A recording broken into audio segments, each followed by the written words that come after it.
All right, we're gonna make a double exposure, something like this here. I'm gonna show you the process that I went through to create this. I'm sure there's lots of ways to do it, but I'll show you the technique that I used. Okay, so I'm gonna open up the original image. I'm gonna head to File and then go to Open. And I have a picture saved of myself that I'm gonna open up. So here's where I started, and I'm gonna remove the background. It's definitely easier to remove the background if you have a simple background to start with. I'm going to unlock my layer, and I'm going to use the Object Select tool. And yours might be hidden. You might have to click and hold down on the tool in order for it to show up. And it could be hidden behind the Magic Wand or Quick Selection tool, but we're going to do the Object Select one. And we'll give our computer just a second here. But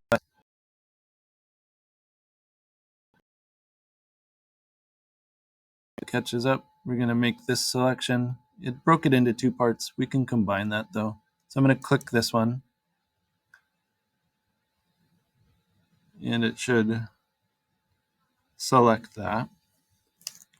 And then next, I'm going to add to the selection. I'm going to hold down Shift on my keyboard. You can see a little plus sign show up there. And I'm going to click the next part to add in. It's not always perfect when it's making its selections, which it even missed a little part here. So not a big deal. We can go in and add to it. So I'm going to change the tool I'm on. I'm just going to use the lasso. And I'm going to hold down Shift to add to my selection, circle the parts that it missed, and add it into my selection. So it added it in there. I could also go through and refine some of the selection if I need to. Looks like it did some weird things up here. So I could get my lasso again. If I want to add to it, I would use the plus or holding down Shift. If I want to take away from the selection, I hold down Alt, and I could get rid of part of the selection as well. Didn't quite do it. So Alt would take away, and Shift would add to the selection. Okay, we're going to put this on its own layer. So I'm going to do Control J is the keyboard shortcut. So Control and J. And if you look over in my layers, now that selection went onto its own layer here. So went onto its own layer. Got some weirdness going on over here. Let's try undoing that and changing it out of dissolve. Let's see if we corrected that. A little bit of fading up here, and I think it'll work though. Okay, so it's on its own layer, and we can leave the visibility off on the layer underneath. Next, we're going to bring in the other photo that we want to combine. I'm going to go to File, Place Embedded, and I'm going to look through and find my photo I want to join. Here it is. Zoom out a little bit. And I'm going to lower the opacity just so I can see through and kind of see how things are going to line up. And I'm going to turn it back up in a minute, but this way I can kind of see how it's going to interact with the other photo.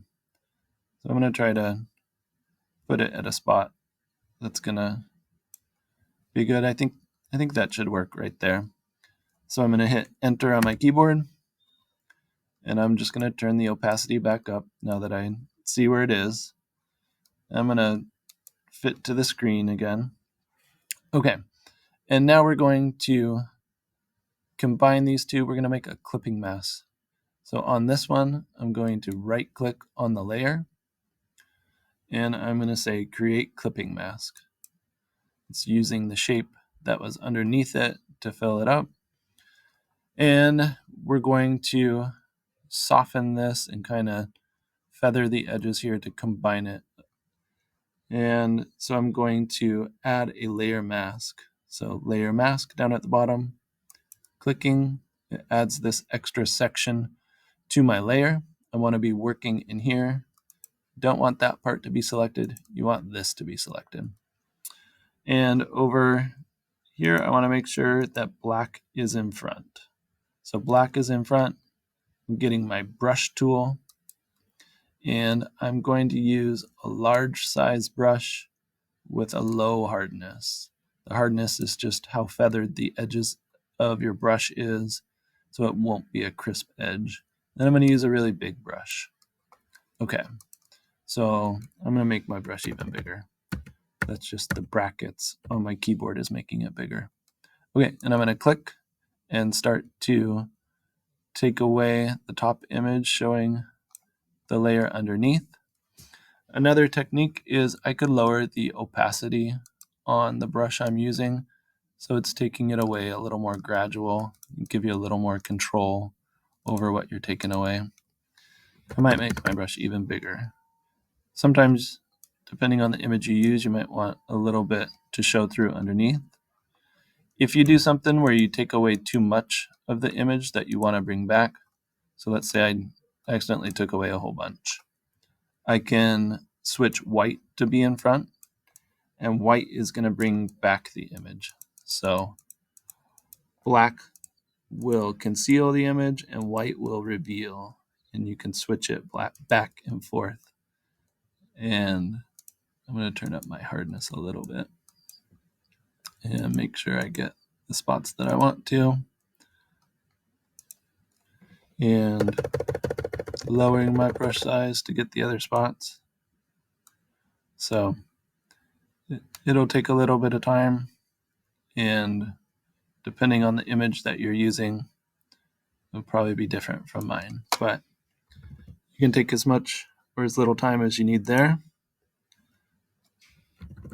Bring back a little bit more here. Okay, and we can also add a background color. So I'm going to select the bottom layer, and I'm going to make a new layer underneath everything that's visible here. And I think it does fit in better if you use a color that's already existing in the image for a background.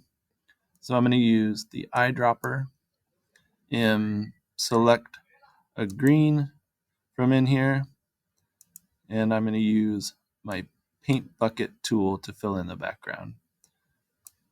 Paint bucket can fill in the background, can test some different colors. You could also make a gradient in the background. So if you want, you can click and hold down, grab your gradient tool, and you can click and drag and make a gradient if that's going to look good with your image, something like that. And I'm also going to make myself black and white.